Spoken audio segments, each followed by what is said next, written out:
Inizia con una rimonta pazzesca il percorso del Grifone in questa fase nazionale. Ribalta per 2-1 il Villa San Martino e giocherà tra 2 settimane l'accesso al prossimo turno contro il Terni Football Club.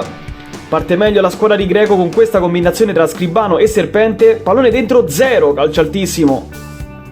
Al 10° si fa vedere anche la squadra ospite. Carburi protegge benissimo il pallone, sponda per Rossi. Lento e centrale, para facilmente la Tuada.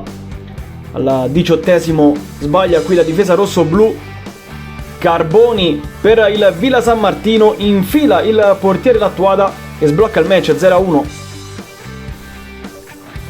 La reazione del Grifone non si fa attendere, 0 si mette in proprio dal limite e spara altissimo.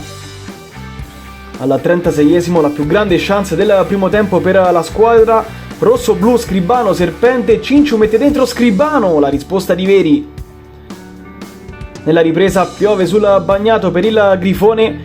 Filippucci, dribbling su Veroni, era il secondo giallo, il primo molto incerto, il secondo lascia il Grifone in 10, ma la reazione del Grifone è ammirevole. Entra Gasperoni, spacca in 2 la partita. Cross per Fiorentini, anche lui da subentrato mette dentro l'1-1.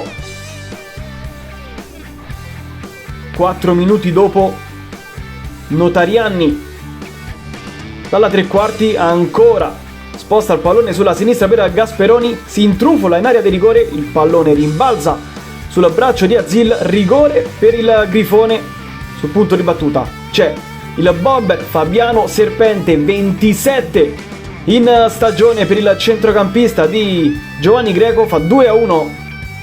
Al 42° rischia di andare sul 2-2 il Villa San Martino con Orazietti, dribbling sull'avversario, si sposta il pallone sul destro, calcia la Tuada, la tiene lì.